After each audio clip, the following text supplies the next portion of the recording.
কল্পনা করুন একদিন সকালে আপনি জেগে উঠলেন আর আপনার ব্যাংক অ্যাকাউন্টে দেখলেন আপনার ভাবনার থেকে বেশি পরিমাণ অর্থ জমা হয়ে আছে। এটা শুধু এই জন্য হয়েছে কারণ আপনি ওই জিনিসগুলোর পেছনে খরচ করা বন্ধ করে দিয়েছেন যেগুলো আপনার একসময় প্রয়োজনীয় বলে মনে হতো। আমি দুনিয়ার সবচেয়ে ধনী লোকেদের একজন হয়ে গেছি, আর আমি আপনাকে আশ্বস্ত করতে পারি যদি আপনি কিছু খারাপ আর্থিক অভ্যাসগুলোকে ছেড়ে দেন তবে কয়েক মাসের মধ্যে আপনার লাইফ পাল্টাতে পারে। এটা কি আপনার কাছে অসম্ভব মনে হয়? আমার সাথে এই ভিডিওটি শেষ পর্যন্ত দেখুন। আমি আপনাকে দেখাবো কিভাবে ছোট ছোট খরচের উপর নিয়ন্ত্রণ আপনাকে বড় সম্পত্তি বানিয়ে দিতে পারে। আপনার কি মনে হয় আপনি সঞ্চয় করতে পারছেন না? আপনি যতই কামান আপনার টাকা কি মাস শেষ হওয়ার আগেই শেষ হয়ে যায়?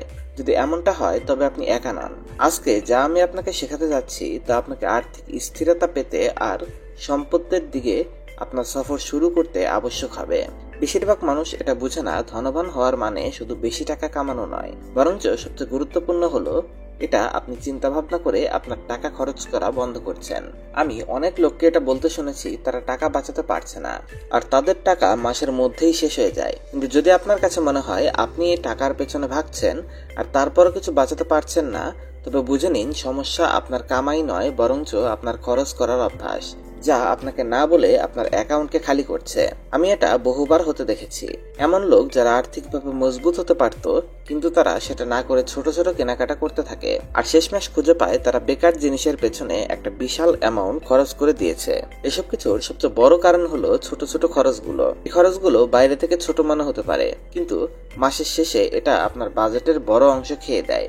সত্যতা এটা যে অধিকাংশ মানুষ কোনো বড় অর্থনৈতিক ভুল সিদ্ধান্তের কারণে গরিব হয় না, বরঞ্চ প্রতিদিনের ছোট ছোট ভুল সিদ্ধান্তের কারণে অনাবশ্যক খরচগুলোর কারণে তারা গরিব হয়, যেটা তারা অনুভব করে না। আপনি বুঝে ওঠার আগেই আপনার অর্থ শেষ হয়ে যায়। কিছু মানুষ চিন্তা করে 50 টাকা 100 টাকা এদিক ওদিক খরচ করলে তেমন কোনো পার্থক্য আসে না, কিন্তু বাস্তবে এটা অনেক বড় পার্থক্য তৈরি করে। আপনি কি এটা কখনো গণনা করেছেন আপনি প্রতিদিন 1 কাপ চা কিংবা কফিতে কত টাকা খরচ করছেন? যদি আপনি প্রতিদিন 50 টাকা করে খরচ করেন তবে মাসে তা 1500, বছর শেষে 18,000। এখন আপনি ভাবুন যদি আপনি এই টাকা খরচ করার জায়গায় বিনিয়োগ করতেন আর এই টাকাকে বছরে 10% হারে বৃদ্ধির কোনো বিনিয়োগ অপশনে বিনিয়োগ করতেন তবে 10 বছরে এটা 3 লাখ ছাড়িয়ে যেত, আর 20 বছরে এটা 10% গ্রোথের সাথে 30 লাখ ছাড়িয়ে যেত। এখন আপনি বলুন এই খরচটা করা কি ঠিক? যেখানে আপনি ঘরে খুব কম খরচেই ওই জিনিসটা বানাতে পারতেন। আর এই বিষয়টা শুধু চা আর কফির মধ্যে সীমাবদ্ধ না। আপনি কি কখনো সাবস্ক্রিপশনগুলোর ব্যাপারে চিন্তা করে দেখেছেন?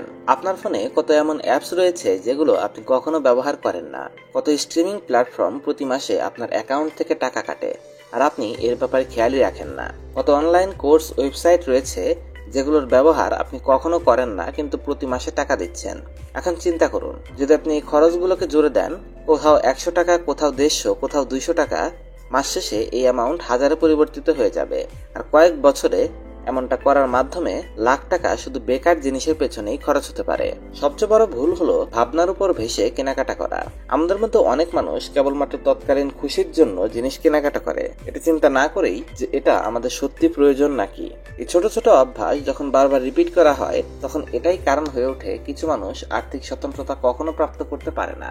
অনেক মানুষ টাকা শুধু এই জন্য খরচ করে না কেননা তাদের প্রয়োজন থাকে, বরঞ্চ তারা খরচগুলো করে তাৎক্ষণিক খুশির তালাশে। তারা নতুন জুতা কেনে যাতে ভালো অনুভব করতে পারে, নতুন কাপড় নেয় যাতে অন্যদের প্রভাবিত করতে পারে, কিংবা দামি দামি রেস্টুরেন্টে খায় কেননা তাদের সময় কঠিন ছিল। কিন্তু এই আনন্দগুলো তাৎক্ষণিক হয় কিন্তু অর্থনৈতিক লোকসান স্থায়ীভাবে থেকে যায়। আমি এমন অনেক বন্ধু দেখেছি যারা অনেক টাকা কামাতো কিন্তু কখনো কিছু বাঁচাতে পারতো না, কারণ তারা এমন ভাবে জীবন কাটাতো তারা জিনিসের বাস্তবিক মূল্য নয় বরঞ্চ ওই জিনিসের পেছনে খরচ করত যে প্রোডাক্টগুলো তাদের ভাবনাগতভাবে কোনো অনুভব করাতো। কিন্তু শেষমেশ তারা কখনো সন্তুষ্ট থাকে না আর তাদের সবসময় অধিকের প্রয়োজন অনুভব হতে থাকে। যখন আপনি এভাবে জীবন কাটান তখন কি হয়, আপনি ঋণের মধ্যে ডুবে যান আর এরপর পরবর্তী বড় ভুলটি করেন প্রতিটি জিনিসকে কিস্তিতে কেনা এবং উচ্চ সুদ স্বীকার করা। আপনি কতবার কোনো জিনিসের কিস্তিতে এই জন্য নিয়েছেন কেননা ছোট ছোট ভাগে টাকা দেয়া সহজ বলে মনে হয়েছে, আর ওই খরচগুলোর মধ্যে কয়টা বাস্তবে প্রয়োজন ছিল। সমস্যা হলো কিস্তি শোধ করা টাকা আপনাকে এই ভ্রম দেখায় যে জিনিসগুলো অমূল্য, কিন্তু শেষমেশ আপনি ওই জিনিসের জন্য বেশি পরিশোধ করছেন। আর এর থেকেও খারাপ হলো আপনি আপনার ভবিষ্যতের আগে এমন জিনিসের পেছনে খরচ করছেন যেটার মূল্য প্রতিনিয়ত কমে যাচ্ছে। এটাই বাস্তবিক তথ্য যার উপর বিচার বিবেচনা করা উচিত। শিকাগো ইউনিভার্সিটির একটা অধ্যয়নে দেখা যায় যে লোকেরা ক্রেডিট কার্ডের ব্যবহার করে তারা নগদ অর্থ পরিশোধ করে জিনিস কেনা লোকেদের তুলনায় 12% বেশি খরচ করে। কেন? কারণ ডিজিটাল টাকা আমাদের মস্তিষ্কে বাস্তবিক কম মূল্যবান হয়। যখন আপনি ক্যাশ টাকা দেন তখন আপনার মধ্যে খরচ করার অনুভূতি হয়, তো যখন আপনি কার্ড সোয়াইপ করেন তখন আপনার এমন অনুভূতি হয় যে আপনি কোনো খরচই করেননি। এই চিন্তাটা অহেতুক খরচকে জন্ম দেয়। যদি এগুলোকে একত্রিত করেন তবে আপনার ধনবান হওয়ার সম্ভাবনা নষ্ট হতে পারে। আমি আপনাকে একটা চ্যালেঞ্জ দিতে চাই। একটা কাগজ আর কলম নিন কিংবা আপনার ফোনে কোনো অ্যাপ ব্যবহার করুন আর 1 সপ্তাহ পর্যন্ত আপনার সমস্ত ছোট ছোট খরচগুলো নোট করুন। কফি থেকে শুরু করে ওই সাবস্ক্রিপশন পর্যন্ত যেগুলো আপনি ভুলে গেছেন। মাস শেষে আপনি এই সমস্ত খরচগুলো জুড়ে দেখুন আর একে 12 মাস দিয়ে গুণ করুন। আপনি এটা দেখে হয়রান হয়ে যাবেন কত টাকা বিনা প্রয়োজনে চলে গেছে। যদি এটা বিনিয়োগ করা যেত তবে এটা আজকে আপনার জন্য কাজ করত। রিচ হওয়ার প্রথম তরিকা অধিক ইনকাম নয়, এটা সুনিশ্চিত করা যে এই মুহূর্তে আপনার কাছে যা আছে তা যেন ব্যর্থ না যায়। সবচেয়ে বড় ভুল ধারণাগুলোর মধ্যে একটা হলো লোকজন অন্যদের প্রভাবিত করার জন্য এই অর্থ খরচ করে। এটা প্রতিটা জায়গায় হয়। লোকজন দামি ব্র্যান্ডেড কাপড়, লাক্সারি গাড়ি কেনে, পার্টি আয়োজন করে কিংবা দামি রেস্টুরেন্টে খায়। এগুলো এই জন্য করে না যেগুলো তাদের প্রয়োজন, বরঞ্চ তারা এগুলো এই জন্য করে কারণ তারা সমাজের কাছে একটা বিশেষ ছবি দেখাতে চায়। সমস্যা হলো রিচ দেখানোর চেষ্টায় তারা আসল সম্পত্তি থেকে দূরে চলে যায়। এ ব্যাপারে চিন্তা করুন, আপনি কতবার অন্যদের দামি গাড়িতে চালাতে দেখেছেন কিন্তু ভাড়া বাসায় থাকতে দেখেছেন, কিংবা কতবার এমন লোকেদের দেখেছেন যারা সবসময় ফ্যাশন অনুসারে কাপড় পরে কিন্তু ক্রেডিট কার্ডের ঋণে ডুবে আছে। আমি এমন স্থিতি বারবার দেখেছি। কাহিনী সবসময় একই রকম হয়। নিজেকে শো অফ করতে দেখানোর চাহিদায় লোকজন বাস্তবে ধনী হওয়া থেকে নিজেকে থামিয়ে রাখে। আসুন কাপড়ের ব্যাপারে কথা বলা যাক। একটা ডিজাইন শার্টের মূল্য কয়েক $1000 হতে পারে, কিন্তু দিন শেষে এটা একটা ভালো কোয়ালিটির সস্তা শার্টের থেকে কতটা বেটার। যদি আপনি সত্যি ফ্যাশন পছন্দ করেন আর আপনি কোয়ালিটিকে গুরুত্ব দেন তবে ঠিক আছে, কিন্তু যদি আপনি শুধু এই জন্য কেনাকাটা করছেন যাতে অন্যরা ব্র্যান্ড দেখুক আর বুঝুক আপনি কতটা ধনী, আপনি নিজেকে ধোঁকা দিচ্ছেন। দামি কাপড় আপনাকে রিচ বানায় না, বরং এগুলো আপনাকে আরো গরিব বানায়। আমি নিজে দামি কাপড়ের পেছনে খরচ করি না। আমার স্যুট কোনো প্রসিদ্ধ ডিজাইনের কাছ থেকে আসা নয়। এটার কারণ এই নয় যে আমি এগুলো কিনতে পারবো না, বরঞ্চ এজন্য কারণ এগুলো গুরুত্বপূর্ণ নয়। আসল গুরুত্ব রাখে আপনি আপনার অর্থের ব্যবহার কিভাবে করেন, না তো আপনি কি পড়ছেন। এখন কথা বলি গাড়ির। সবচেয়ে বড় আর্থিক ভুলগুলোর একটি যা আমি সবসময় দেখে থাকি, লোকজন লাক্সারি গাড়ি কিনে, ইভেন ঋণে কিনে, ভারী কিস্তি শোধ করে আর চিন্তা করে তারা কোনো মূল্যবান জিনিসে বিনিয়োগ করেছে।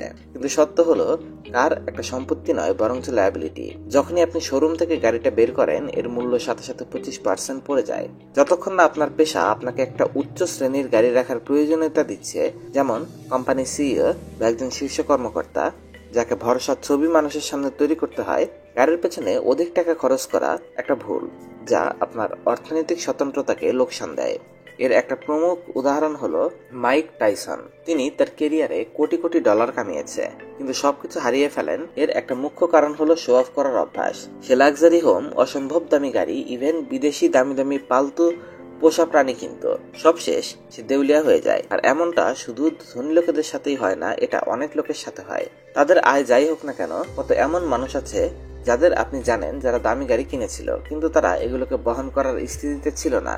আমি সবসময় দেখি মানুষ যখন কিছু অধিক টাকা কামাতে শুরু করে তারা সঞ্চয় বা বিনিয়োগ করার বদলে তাদের খরচ বাড়িয়ে নেয়। তারা দামি বাড়িতে শিফট হয় আর প্রতি বছর নতুন মোবাইল ফোন কেনে, অধিক যাত্রা করতে শুরু করে।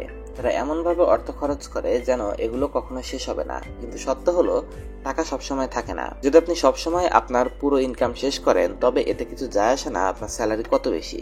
আপনি কখনো বাস্তবিক সম্পত্তি বানাতে পারবেন না। অর্থের ব্যাপারে সবচেয়ে গুরুত্বপূর্ণ যে নিয়মটা আমি শিখেছি তা হলো আমাদের সবসময় আপনার ইনকাম থেকে কম খরচ করতে হবে। আপনি যতই কামান না কেন সবসময় তার থেকে কম খরচ করতে হবে।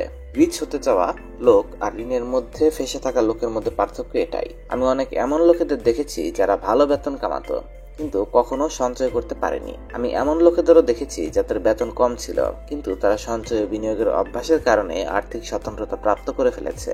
আরো একটা ভুল যা লোকেদের রিচ হওয়া থেকে দূরে রাখে তা হলো লোকেরা নিজেদের ভবিষ্যতের পেছনে বিনিয়োগ করে না। ব্যাংক অ্যাকাউন্টে পড়ে থাকা নিষ্ক্রিয় টাকা আপনার জন্য কিছুই করে না।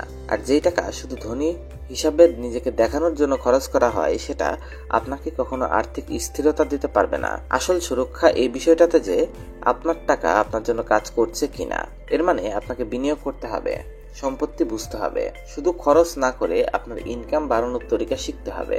এখন আমি আপনাকে একটা চ্যালেঞ্জ দিতে চাই। আসন্ন 30 দিনের জন্য একটা প্রয়োগ করুন। যখনই কোনো দামি জিনিস কেনার ইচ্ছা হবে, শুধু এই জন্য যে আপনি অধিক সফল দেখাতে চান নিজেকে, তখন নিজেকে কিছু প্রশ্ন করুন। আমার কি এর সত্যি প্রয়োজন আছে?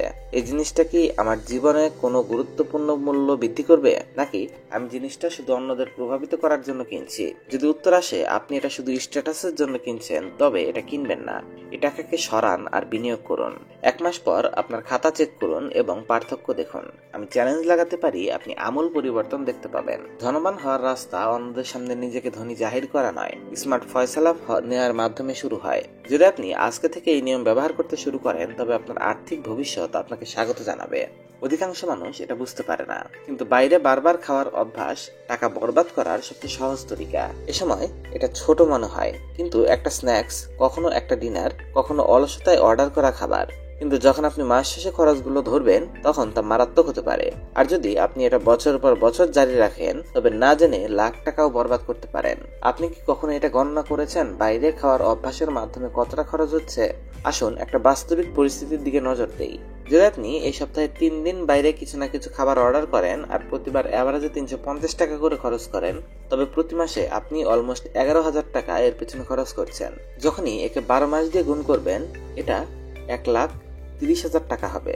আর যদি আপনি এটা 10 বছর পর্যন্ত করতে থাকেন, তবে 12 লাখ টাকার উপরে হবে, যেটা আপনি বিনিয়োগ করতে পারতেন কিংবা নতুন ব্যবসা শুরু করতে পারতেন। আর এই খরচের মধ্যে বিজনেস লাঞ্চ, সকালের চা কফির খরচ আসেনি। অধিকাংশ মানুষ খরচগুলোকে ছোট মনে করে, কিন্তু আমি গ্যারান্টি দিচ্ছি, যদি আপনি এই মাসের মধ্যে আপনার সমস্ত বাইরের খরচগুলোকে লেখেন, আপনি আশ্চর্য হয়ে যাবেন। আমি একজন এমন লোককে চিনি যার ইনকাম ভালো ছিল, কিন্তু সে সবসময় অভিযোগ করতে থাকতো যে সে সঞ্চয় করতে পারে না। যখন আমি তার খরচগুলোকে বিশ্লেষণ করি, তখন খুঁজে পাই সে প্রতি মাসে 1,40,000 টাকার বেশি শুধু খাবার অর্ডারের পেছনে খরচ করছিল। এটা অলমোস্ট একটা চাকরির বেতনের সমান ছিল, যা কেবল খাওয়ার পেছনে বরবাদ হচ্ছিল। যখন সেটা বুঝতে পারে, তখন সে নিজের অর্ডার কম করতে এবং ঘরে খাবার বানিয়ে খাওয়ার চেষ্টা করে। 6 মাসে 6,50,000 টাকার বেশি সে সঞ্চয় করতে সক্ষম হয়। সে এই টাকাকে বিনিয়োগ করে একটা আপৎকালীন ফান্ড তৈরি করে। একটা ছোট অভ্যাসের পরিবর্তনের মাধ্যমে তার পুরো আর্থিক স্থিতি বদলে যায়। আরো একটা জিনিস যা মানুষজন উপেক্ষা করে, তা হলো স্মোকিং এবং অ্যালকোহলের পেছনে খরচ। কতবার মানুষ একটা ড্রিঙ্কস নেয়ার প্ল্যান তৈরি করে, কিন্তু অবশেষে অনেক বেশি খরচ করে ফেলে।